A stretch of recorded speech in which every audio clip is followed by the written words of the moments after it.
Hello everyone, आज है 26 अक्टूबर और आज इस वीडियो में हम बात करने जा रहे हैं एशियन पेंट्स के बारे में।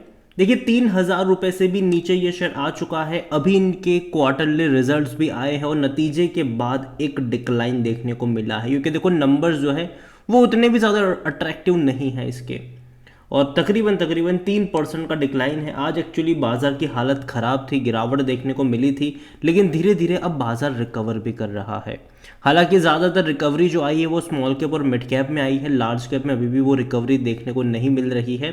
अगर हम बात करें एशियन पेंट्स की तो 3,000 रुपये के आसपास शेयर ट्रेड कर रहे हैं। वीडियो में बात करेंगे इनके क्वार्टरली रिजल्ट्स के बारे में भी कि वो नतीजे कैसे हैं, लेकिन उससे पहले अगर आपने अभी तक चैनल को सब्सक्राइब नहीं किया है तो प्लीज़ अभी इसे सब्सक्राइब कर लीजिए, क्योंकि आगे भी बहुत सारे वीडियोस हैं जो आपको काफ़ी ज़्यादा हेल्प करेंगे।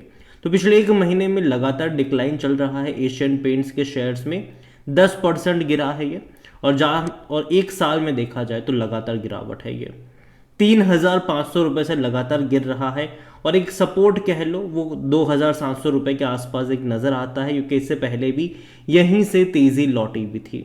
तो देखते हैं कि इस बार वहाँ पर सपोर्ट मिल पाता है कि नहीं। लेकिन देखो ये लॉन्ग टर्म के लिए कंपनी खराब नहीं है, लंबे समय से कंसोलिडेट कर रहा है। 2021 से अगर आप देखोगे पिछले 2 साल से, दो साल से भी ज़्यादा टाइम से ये ज़्यादा मूव नहीं कर रहा है, ज़्यादा मूव इसने नहीं करा है। लेकिन उम्मीद करते हैं कि लॉन्ग टर्म का, जैसे कि अगर आप ग्राफ देखोगे तो भाई अच्छा है वो।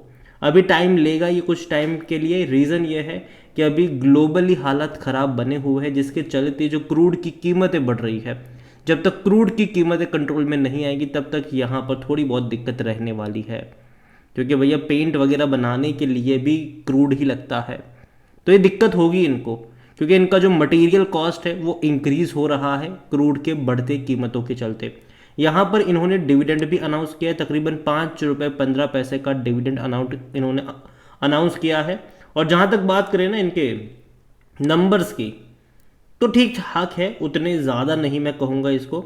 रीज़न ये है कि इस बार का जो इनका टोटल इनकम हुआ है वो 8,645 करोड़ के आसपास का हुआ है, जो कि इससे पहले के क्वार्टर में 9,380 करोड़ था। तो डिक्रीज़ है पिछले क्वार्टर के मुकाबले। हालांकि पिछले साल के 8,555 करोड़ के मुकाबले थोड़ा सा ही ग्रोथ है, ज़्यादा नहीं है, थोड़ा सा ग्रोथ आप कह सकते हो कि देखने को मिला है। लेकिन प्रॉफिट वाइज भी अगर आप देखोगे तो इस बार का प्रॉफिट कम हुआ है। इस बार का प्रॉफिट जो हुआ है वो 1,232 करोड़ है, जो कि पिछले साल के 803 करोड़ के मुकाबले आपको बहुत अच्छा लगेगा। लेकिन इससे पहले के क्वार्टर में जो प्रॉफिट था वो 1,575 करोड़ का प्रॉफिट था। तो यहाँ पर देखा जाए तो प्रॉफिट वाइज डेफिनेटली यहाँ पर पिछले क्वार्टर के मुकाबले प्रॉफिट वाइज बात करें या फिर रेवेन्यू वाइज बात करें, डिक्लाइन डेफिनेटली यहाँ पर देखने को मिल रहा है। और जिसके चलते आज नतीजे कह सकते हैं कि उतने भी एक्स्ट्रा ऑर्डिनरी नहीं है, यहाँ पर उतने भी एक्स्ट्रा ऑर्डिनरी जो रिजल्ट्स है वो देखने को नहीं मिले हैं। हालांकि वॉल्यूम्स के वाइज अगर हम देखेंगे इस कंपनी के, तो वॉल्यूम जो देखने को मिले हैं वो तकरीबन 12 लाख के आसपास के वॉल्यूम्स हैं, ठीक ठाक मैं कहूँगा इसको। और according to Moneycontrol user हर कोई कह रहा है बेचो और भाग जाओ यहाँ से। देखो लॉन्ग टर्म के लिहाज से कोई खराबी नहीं है इस कंपनी में, डेफिनेटली कोई खराबी नहीं है।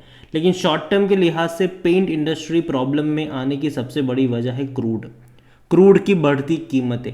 ये एक प्रॉब्लम होगा इनके लिए शॉर्ट टर्म के लिए। लेकिन लॉन्ग टर्म में अभी भी मानता हूँ कि तेज़ी रहेगी।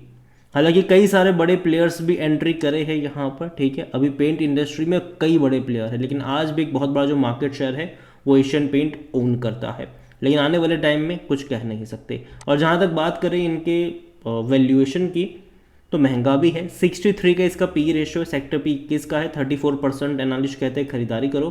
शेयर होल्डिंग को लेकर अगर हम देखें तो प्रमोटर के पास 52.63% की होल्डिंग है, और प्रमोटर की 3.42% की होल्डिंग गिरवी है।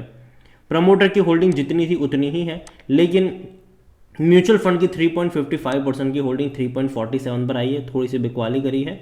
डोमेस्टिक की 6.51% की होल्डिंग 6.59 पर आई है, थोड़ी सी खरीदारी हुई है।